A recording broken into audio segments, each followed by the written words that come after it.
Saram and welcome to this special conversation from Prasanthi Nilayam. Bhagawan today has sent to our studios Shri K Devsen, someone who had the opportunity to join Bhagawan's school as a 15-year-old, and for 45 years he has been there as a student, as a faculty member, as someone who has experienced Bhagawan's love in a way very few have felt. Because when he came to Swami in 1977 for his 11th and 12th, the kind of connect that he developed, the kind of relationship that Swami allowed him to build was something that gave him very, very exquisite experiences with Bhagavan. After his schooling, he went on to do his Bachelors in Sciences in the Vrindavan Sri Sathya Sai Arts, Science and Commerce College.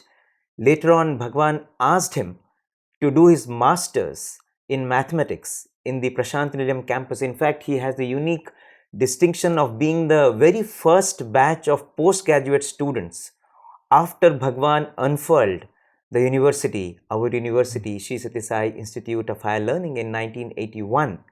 And after he completed his Masters, by the way, he received his gold medal from Bhagavan's hands for his Masters in Mathematics. That happened in 1984.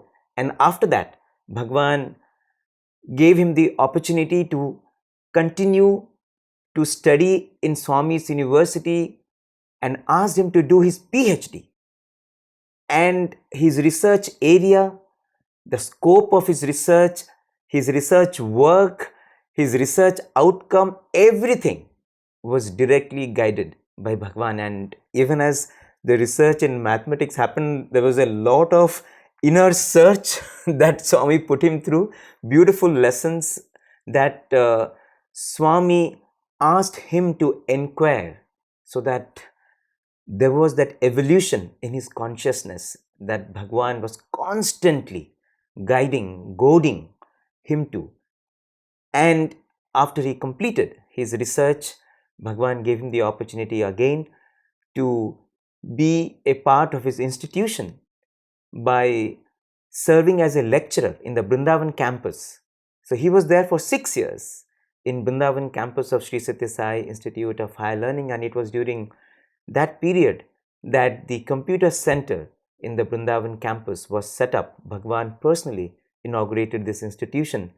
In 1993, Swami brought him back to Prasanthi Nilayam, and now as a senior lecturer, he served in the Department of Mathematics and Computer Science till 2001, guiding and mentoring generations of students, teaching them not just mathematics, but teaching them the art, science and practice of developing that proximity with Bhagavan, because he is someone who experienced that in ample measure. And anyone who has been with Devsen sir will vouch for the fact that if he is around, there is never a boring moment. Someone very lively, very enthusiastic, someone with a lot of cheer. And the most beautiful thing is, even in his interactions with Bhagavan, he was that free-spirited, carefree self. He had that really very, very open connect with Bhagavan. And that is the reason why perhaps Swami graced him with very, very powerful and insightful moments. Moments which even today, when he reflects, amazing revelations emerge. And today, he is here with us to share some of those deep reflections and learnings that Bhagavan continues to bless him even today. And today he serves as the director of Re-Envision Labs. Before we begin, I also want to share with you that he is actually the nephew of Sri Kutumbarao sir, who was the secretary of the Prasanthi Nilayam Ashram way back in the 70s. So someone who experienced great moments of proximity, as well as discovered how to internalize Swami over the years. So sir, A warm welcome to you, and we're really grateful to Bhagawan that you're there with us today. So take us back to your journey, take us back to those moments which made you. Sai Ram, thank you, Brushti, for the kind words. I don't know how much I deserve all this. Before I start, I just wanted to start with a prayer. Sure. Om Sai Ishwaraya Vidmahe Satya Devaya Dhimahi Tanna Sarva Prachodayat Palikadi Sai Kadhayata Palikinchu Vibhundu Sai Ramudata. This sentence is actually the first line of Sai Katha, which was written by Adinarayan Rao, and Swami himself took personal interest, went to Chennai with a lot of music boys, and this first sentence, Palikadidi Sai Kathayata, Palikinchu Vibundu Sai Ramudata.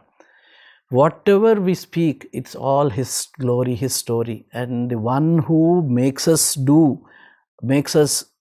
be part of this is also Sai himself. So he is the doer, he is the karta, he is the bhokta, he is the karta, he is the karma, he is everything. With that prayer to the Lord that He takes over and guides us, I wanted to start on some of the questions that you have asked me. So tell us how Swami took over your life.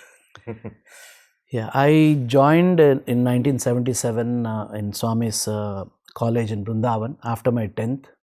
Those days there was Puttaparthi didn't have a college, so we had to join in Vrindavan college, and that was for the PUC, correct, pre-university examination, the +2, correct, and 11th and 12th. 11th and 12th. So 1977 it was. I was a small boy, and the initial days when I joined, the first most memorable event was when Swami selected me for Adi Shankaracharya drama in our 11th standard. That was being enacted by a lot of boys, and Swami selected me as one of the disciples. One of the prime reasons, not only that His grace is there, but one of the prime reasons was I was very short. At that time also I was much more shorter than what I am presently. So, and when Adi Shankaracharya was sitting on the stool, when I was made to stand next to him, I was still shorter than Adi Shankaracharya. So Swami was liking that kind of a scene, and therefore I perfect fit for the role. Perfect fit for the role. So I became a disciple of Adi Shankaracharya in the drama. I had only one dialogue. I can still vividly remember, because that dialogue started my journey thinking. The dialogue was, who is your friend or a foe? Lord, Master, please tell me who is my friend and foe. You as a disciple is asking Adi Shankara, who is my friend and who is my enemy? And the answer is that your mind is your friend or a foe. Wow. That's a very profound answer. For a 15-year-old boy, you normally think your friends are somewhere outside, your foes are also outside. This started thinking that there is something inside me which can act as a friend or a foe. There is some instrument within me, the mind. Till then, believe me, I never knew what my mind was. I never knew that concept of mind, because till my 10th standard, I was a normal student and playing around and enjoying the school and the college, and did not understand deeply that you had some faculty inside you. And this started making me think. And also the role of Shankaracharya, the drama of Shankaracharya made me read a lot about Shankaracharya.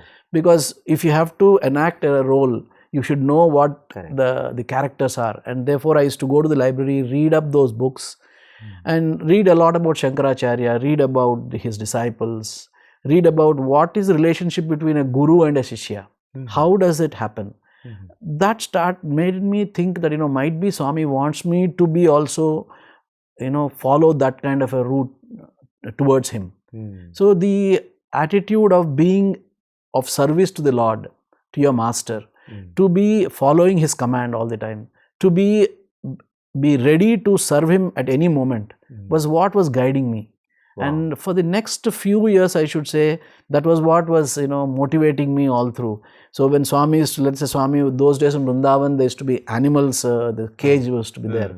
Suppose Swami is going towards that place, we used to run and try to give slippers to Swami, those padukas to Swami. Then sometimes some kerchief. We used to help in watering those plants all around. So a lot of these kind of activities is what motivated us, and all the time being available around in the mandir, be it in the early mornings, at the bedroom window to the veranda window.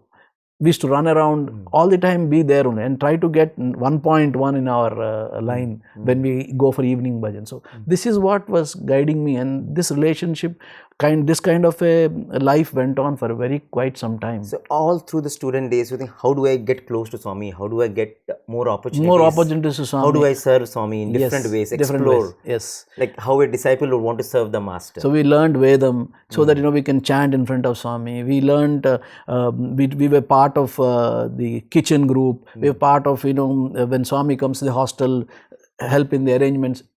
Work in the garden, many things like this, work in the Gokulam sometimes. All the things, work in Sanatan Sardi press. So, I think in Swami's university, you are not just students, you are actually part of Gurukula. Correct. And that is how it was, isn't it? Absolutely. And see, the education became secondary. This was a real education. This was real. What was the focus all the time? All the time wondering how can we be more, in proximity to Swami? How can we be more useful to Swami? In how can we become, the proper instruments of Swami? See, this was what was all the time, going behind our minds, and this had its own plus and minuses. So you got beautiful moments also with Swami? Yes, we had good moments. Swami always encourages you to go on that path. So to become closer to him. So small things he will, when you do a very small thing, he will try to reward you in that small way, a smile here, a smile there, and a chance to give a kerchief suddenly to him. Lord does not require anything from us, but he'll sometimes ask for a kerchief. So we'll run and give a kerchief. When he's somewhere around you, he'll make a beeline to the cage, so that you are the first person to understand that Swami is going there, so you can run and then give those padukas to him. So small, when Swami is going in a car, trying to stay as close as possible so that you can close the door. Small moments. These moments are the moments which gave a lot of joy those days. And those were very formative days. Yes. And all the time around Swami. We hardly went home for holidays too. Right. If holidays came, we normally used to spend around Swami, either in Parthi or Vrindavan. Wait for holidays so that you can spend more time. More time. So this was what was the life all through at Vrindavan time.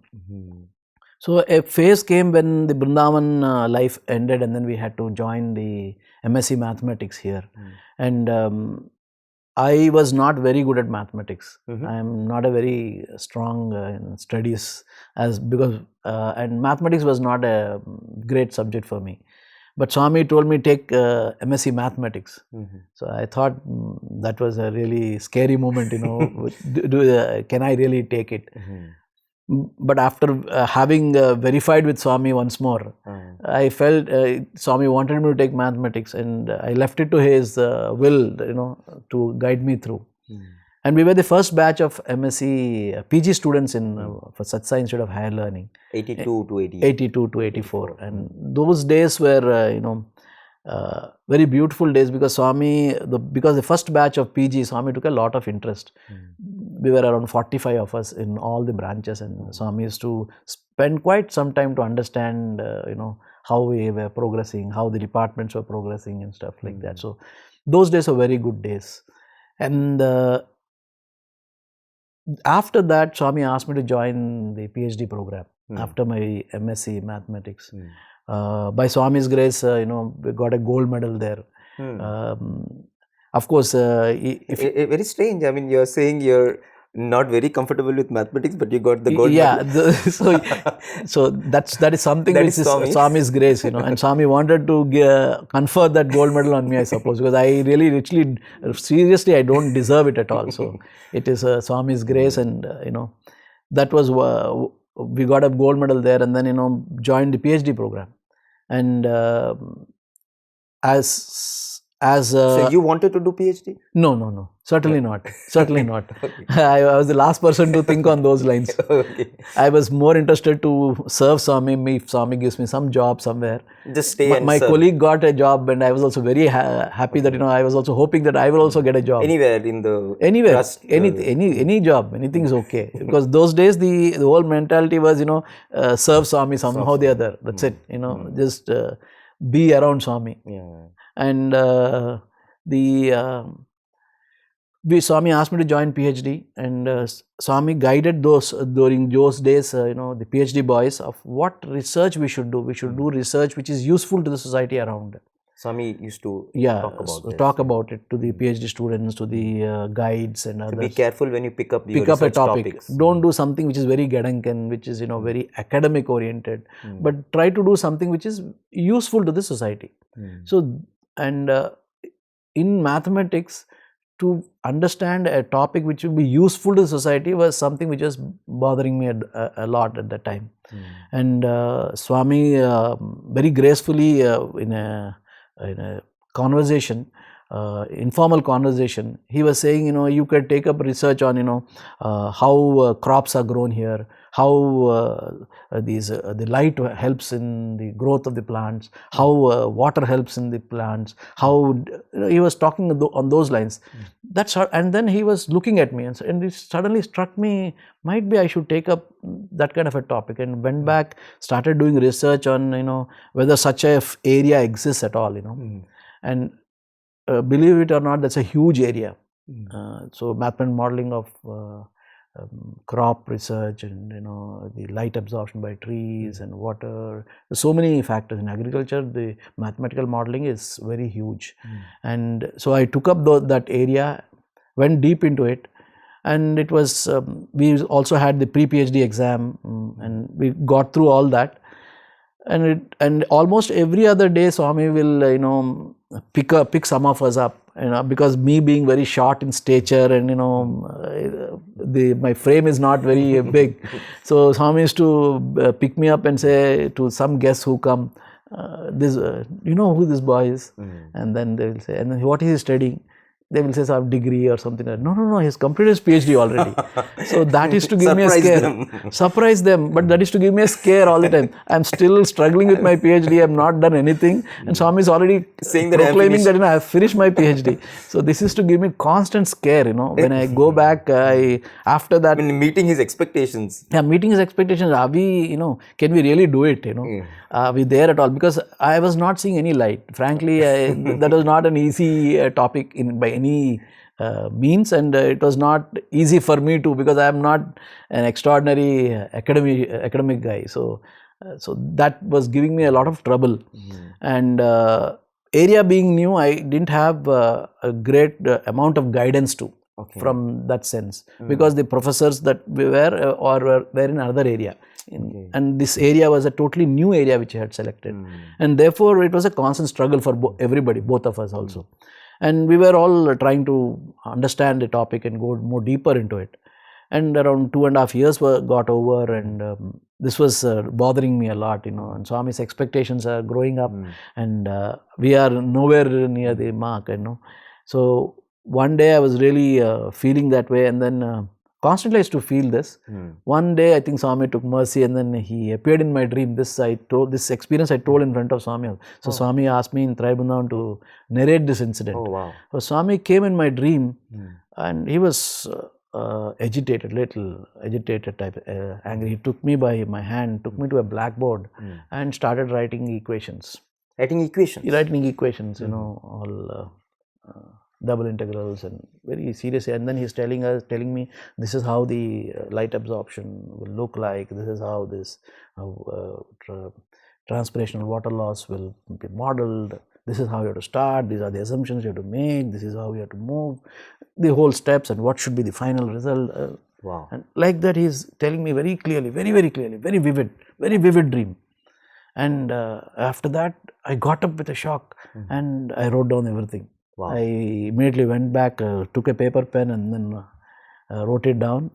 And then next day I went, and then I started working on it, trying to understand more depth, because not all steps are given. It's, so I started working on it. It took me 3 months to understand what Swami has told. And so what you had just noted after that dream, down, for you to decipher that, it took 3 months for me. And of course I had told my professor also. My professor was also very happy seeing what he said, just go deeper into it. And we did a good amount of work around it, and that became the center, the kernel of my PhD, and the rest of it followed. Wow. And that became even international publications, and dream come true. So actually I didn't do any PhD. So if you ask me, did I do a PhD? No, it's the Lord who has actually Wow. taken us through that. And then we completed the PhD, and then when I took the PhD book to Swami in Taibundan, Swami was there. So after we printed the book, first copy to Swami, Swami very graciously took it, signed it, and then he banged that is a fat copy. Those days there was, we had to type the things and then write down. There were not many, systems like this. The Word was not, Microsoft Word, these kind of things were not available. You type everything. Type everything and then write the equations by hand and all that. Sometimes you have to type the equations too. So the mathematical typewriter and all that. So, and after that, Swami took the book and banged it on my head like this and said, "Talabharam taggipoyindira inka neeku." So meaning your weight on the head is gone. In here. So that the tension that will I ever be able to complete my PhD, Swami relieved me of that. After he gave you that dream, next day did Bhagawan interact with you in Mandir? No. There was nothing. Nothing. I was hoping that Swami will say something, and nothing. He didn't say anything. It was just normal days. But he was invisibly. Yeah, that he wanted to take charge. Wow. And the proof that he has come and did all that is after my PhD, the submission was over. After he put that Talabharam Taggindira, he told me, "You speak now. Cheppu." How it happened? Cheppu ni instant cheppu. Wow. So that's how that got reinforced that Swami only took charge of this. Wow. Amazing. I mean, if you in MBA, we used to say that MBA is mind on Baba always. If you have your mind on Swami always, then Swami in his own ways takes care of you. I mean, if he told you to do maths, even if you are not good in maths, it does not matter. You just plunge into it because he will take it. In fact, even in your MSc, your dissertation also was something which was guided by Swami, right? Dissertation was another, a miracle in that sense.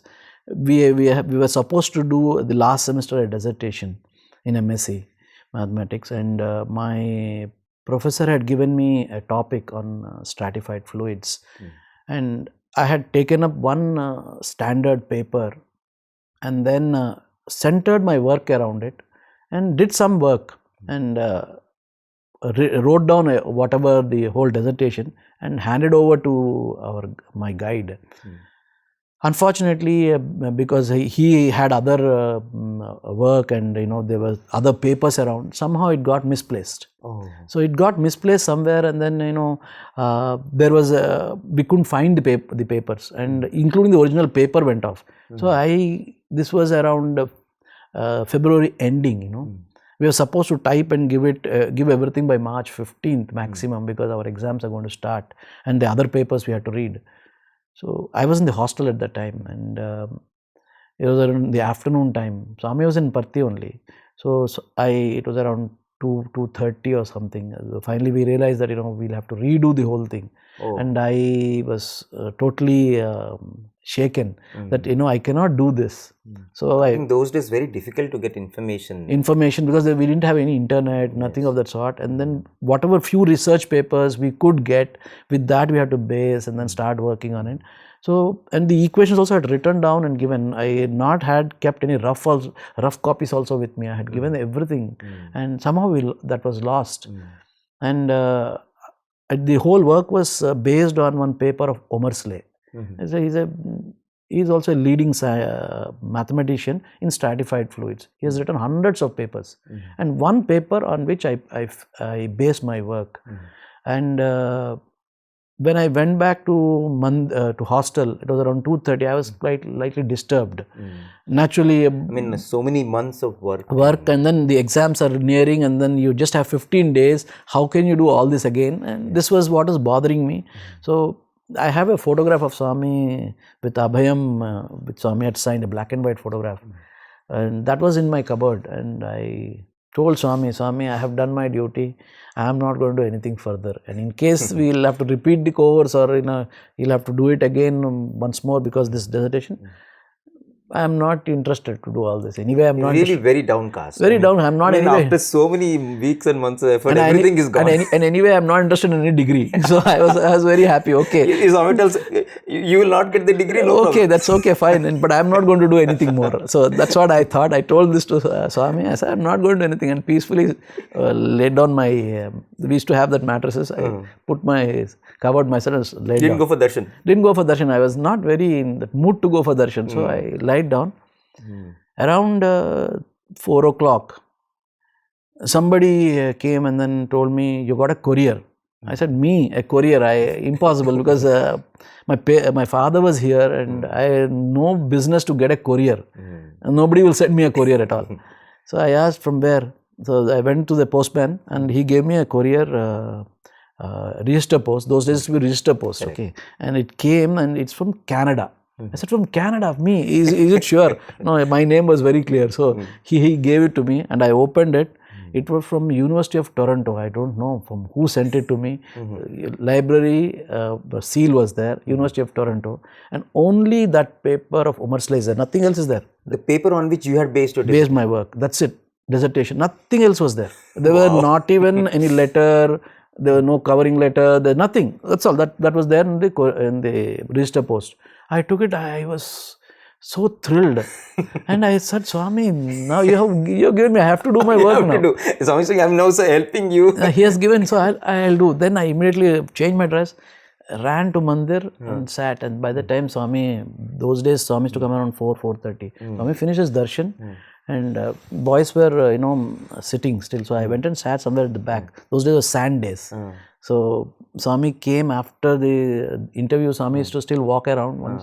That day he took a detour to the devotees, came very close to me. He was passing by me and he said, he looked like this, Chikinda. Oh, so did you get it? Did you get it? So wow. So that was, how Swami helps you, to solve any problem. Every small step he's there, Yeah, amazing. So definitely the gold medal was just a golden blessing. Yeah, that's a blessing. Yeah. And I do not know whether I should mention, we were only 2 boys. Okay. So by default, I got a gold medal. So only 2 boys in the mathematics class. Oh, wow. MSc Maths. I mean, he just made every moment so memorable. Yeah, so memorable. There's no doubt about it. We are not the doer. So at every place, he's literally telling you, I am the doer, you're not the doer. That was what was driving all through. So I want to tell you 2 more instances which, see, till now I was all the time thinking that like a disciple, like a master and a disciple, we should be always, be ready to serve the master, follow his message and, be an instrument in his hands. Around 1985, the Swami's 60th birthday, I was my first year of PhD. And Swami selected me as Satyabhama for Radhakrishna drama, which Swami himself was directed. Yes. That was a beautiful moments we had, a lot of close interactions with Swami. Some of our boys were, in different roles. Shivashankar Sai sir was the Krishna. S. Kumar was Radha. Yes. Ratnakar sir was Narada. I was Satyabhama. And a lot of other boys. Everybody was there. And it's a very nice, and written by Swami. Songs were also composed by Swami. Swami took personal interest. And even for the direction part, Swami, after we did our bit of training and all that, Swami used to come tell us how. Swami brought in Anjali Devi and Jamuna. Jamuna, because Jamuna had acted as Satyabhama in all the film roles. Telugu films, she is known to act as Satyabhama. Swami, Jamuna guided us, Anjali Devi guided us how to act as Satyabhama and all that. So those are very great moments. But that started making me think, why did Swami give me a role of Satyabhama of all the things? Swami could have given me any role or not a role at all. Why did Swami give me a role of Satyabhama in the first instance? And what is Satyabhama all about? So when you look at the drama's internals also and read more about in the Bhagavatam, who was Satyabhama? Satyabhama always wanted to possess Krishna. Be it Krishna Tulabharam, be it in this drama, she wanted Krishna to be with her and not go Krishna to... is mine. My Krishna is mine. Krishna, that kind of a feeling she had. And she always felt Krishna is a body, and that's where the whole Krishna Tulabharam also. Yeah. She wanted to weigh Krishna physically. Yeah. She said she can win over Krishna. Win over Krishna with all her wealth. Because physically she was seeing Swami, Lord. So that she never won, right? And Radha, who saw Krishna everywhere. Rukmini, who saw the Lord as the Lord, yes. They could get the Lord. Yes. So this started, make me think, that, we have to now move from just seeing Swami as, physical Swami, running around Swami. We need to move from that and to become, how can we internalize Swami? How can we see Swami in everything that we do?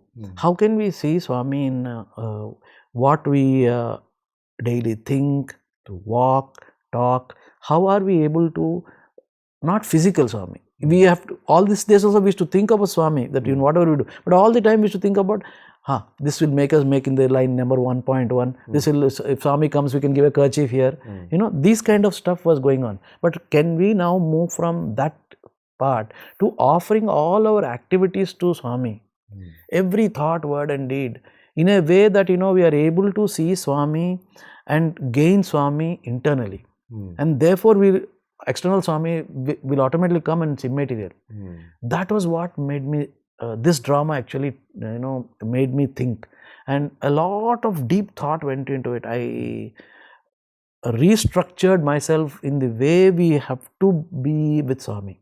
The way we need to, relate to Swami. So that was the second part. So this part is the part wherein you are trying to see yourself as an image of Swami. You want to be an image of Swami in a sense. Yes. That's what Radha always felt, So that, even some of the songs are like that. So that was the point of 1985. Then suddenly in 1987, there was a Shankaracharya drama, which some of the PhD students were asked to enact also. I was also doing my PhD. And very strangely, I was selected for Ashtavakra. In Shankaracharya's life, there's no Ashtavakra. But that scene was included into Shankaracharya drama for the first time. A scene where Ashtavakra walks into a galaxy of pandits. And these pandits start laughing at him. Because Ashtavakra's body is, by the curse of his father, is bent into 8 bends are there. Yeah, he doesn't. Ashta is 8 and Vakra is bends. When he walks, his body bends in 8 ways. 8 ways. Yeah. So, and he was a great jnani from birth. That's how he got the curse too. He was a great jnani. He was a Atmadrashta. He was a self-realized soul. And if you look at Ashtavakra Samhita, that is also called Ashtavakra Gita, wherein it stresses that, you're not the body, you're not the mind, you're not the intellect, you're not anything. You are the Purna Parabrahmam. And the way it goes about talking that there is an ocean, and how can the waves ever think that waves are separate? Waves are existing as long as the ocean exists, and it's a part and parcel of the ocean itself. And this whole Maya that is existing is just the waves. But the substratum of every drop of that wave is a part and parcel of the ocean itself, and you cannot separate this at all. And there is no other entity other than the Lord himself. There is no other entity other than the Purna Parabrahma himself. That is what is Ashtavakra Gita all about. And it is a very powerful Samhita. If you get time, you should read it, because it's a very, very powerful one. It's a conversation. Some of the questions asked by Janaka are answered there. Ashtavakra moves from Ramayana time to the Dwarka Mahabharata time. Incidentally, if you read Ashtavakras, Radha, in her younger days, her father sends her to do service in Ashtavakra ashram. And when she is doing service, she is all the time smiling. Many people who come to Ashtavakra ashram, when they smile, when they laugh, look at the master and smile differently, there's a curse that comes to them. But for Radha, he literally blesses her.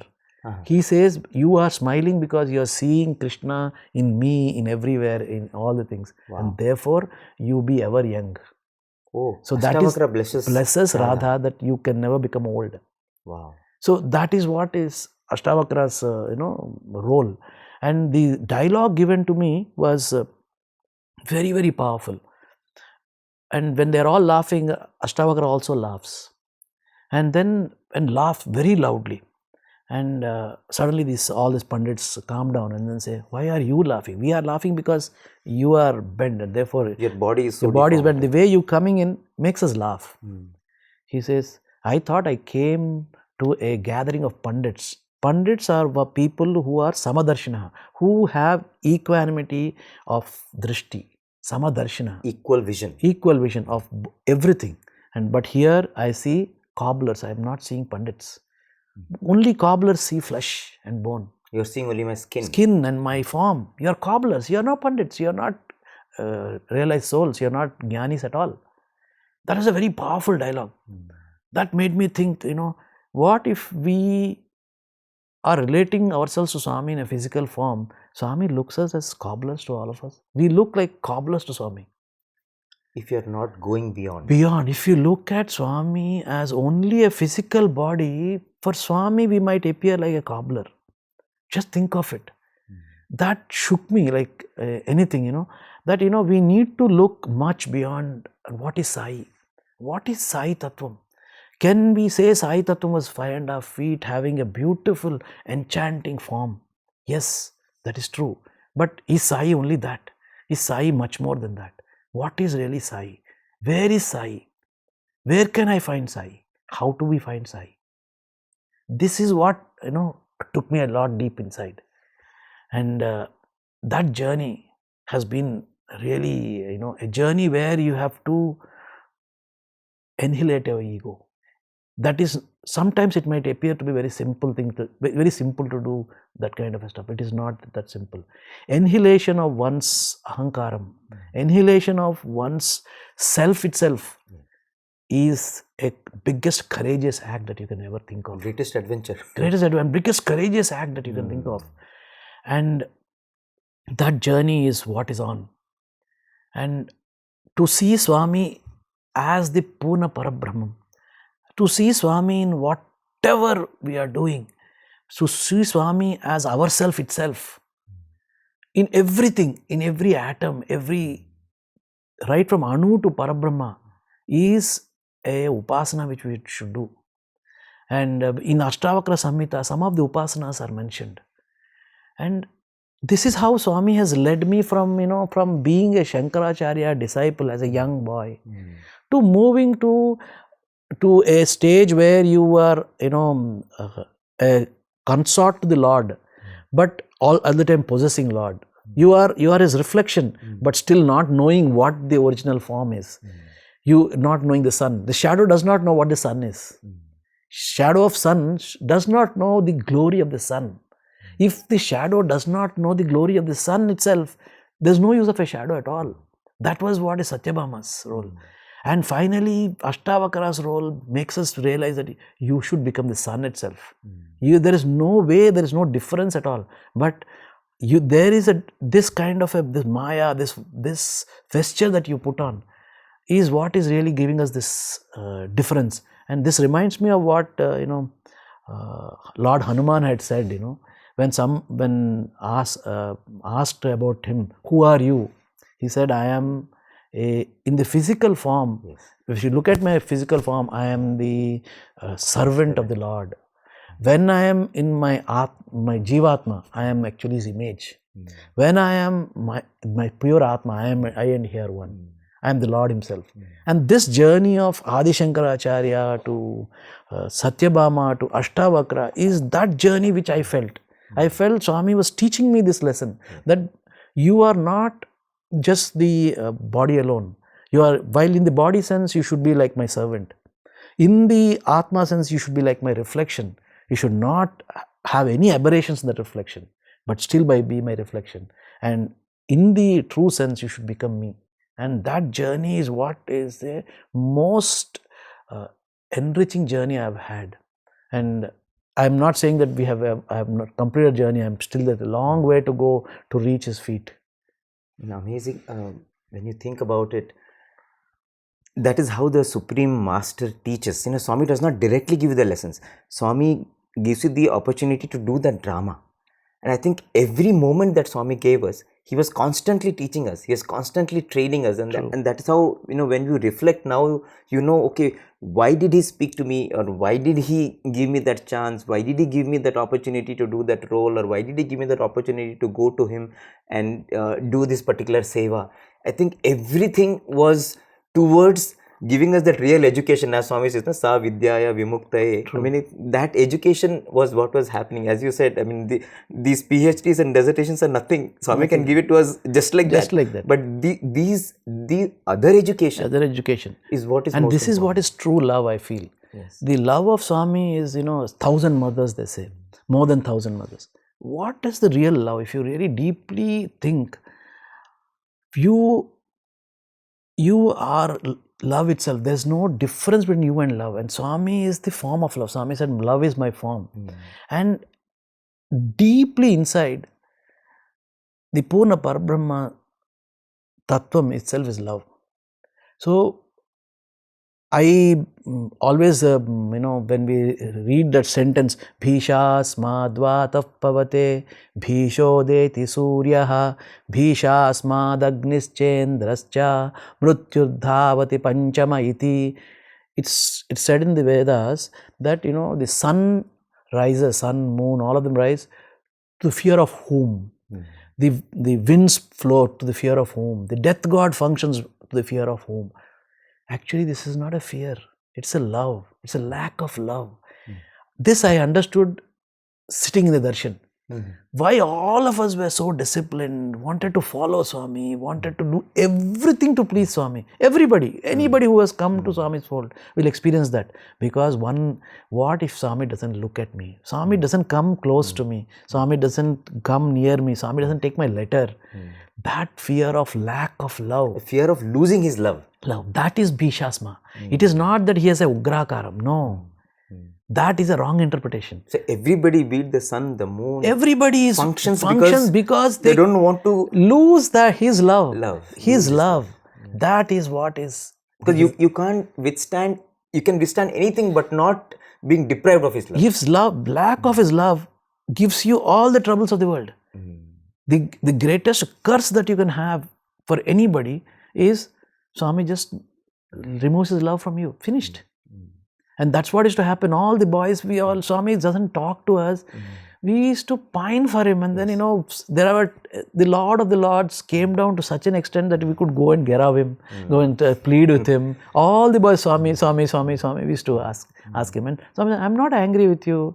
I'm not angry. I'm only not happy that you're not following my word. See, that used to be Swami's import all the time. What is really the love of Swami is that he wants to take us to become himself itself. And that is the greatest of the love he has, and that's the greatest sacrifice. If at all anybody has made sacrifice, the Lord who has made sacrifice. We read in Brahmananda Valli that from Manushya Anandam to go to Brahmanandam, there are 11 stages. In each is to the power of. So, if you Divyananda, Manushyananda, Devagandharva, Manusha Gandharvananda, Deva, like that stages are there. So many levels of 11 levels are there. Yes. Mentioned there. And each is not one of the, it's not multiple, it is like exponential. Correct. And therefore, it is like from Manushyananda, it is countlessly infinite amount of Brahmananda. And Lord says, bliss is my food. A Lord who is in that state comes down to Manushya level, which is a very, very, very, very low level of Anandam. And then talks to us, gives us happiness with our happiness. The quote unquote, the happiness that what we think is happiness. Be it, Swami, please come for lunch with us. Swami will come for lunch. Swami doesn't need quite lunch. Swami, please talk to us. Swami doesn't need to talk to us, but he will talk to us. That is the level he has come down just That is the sacrifice Swami has done. So that is avataram. Avataram is bending down to lift the child. For what sake? So that the child can become the Lord itself. Like Swami used to say how it's like a PhD person coming and teaching alphabets, and you have to keep doing that. Imagine, and so much of patience, so much of love he has got for all of us to make us do this. And I feel, that is the reason why, it's whatever you want to repay to Swami, we cannot repay. Because that much of love, that much of coming down to our level is something which is no other avatar has done. Nobody else has done this. Then there's nobody else who has actually done sacrifice. If anybody has done sacrifice, we all have got benefits only. So only the Lord has done sacrifice. We have not done anything. That is the kind of love he has got. And also the selflessness of his love for us is he wants us to become himself itself. I always used to think, even if I am in a job, the maximum I can go up to is, the next to the owner, right? Even if let's say I'm working in some government job, I can go up to a certain extent. But here is a Lord, he's telling me, you come up and become me itself. See, anywhere else that position will come. You become me itself. That is the greatest joy. He's lifting you so that you can become. Yes. And therefore there should be no fear at all. There should be no fear at all. A lot of people might feel that what happens to the drop of water if it goes into the ocean? The joy is it to become ocean itself. Yes. Yeah. But to lose the identity of that drop is what might scare people. Yeah. But giving ourselves in that infinity is the joy. Yeah. So this is what is Swami's great love, you see. Absolutely. I think, but the thing is, the most beautiful aspect of Bhagavan is how he takes us through this journey. Yes. We don't even realize that he is taking us through that journey. Sure, 100%. We don't realize that, from the time I joined as a 15-year-old boy to where I am right now, how do I think, how do I do my upasana, how do we relate to Swami, how has Swami, the concept of Swami itself changed to us. Only Swami can do this.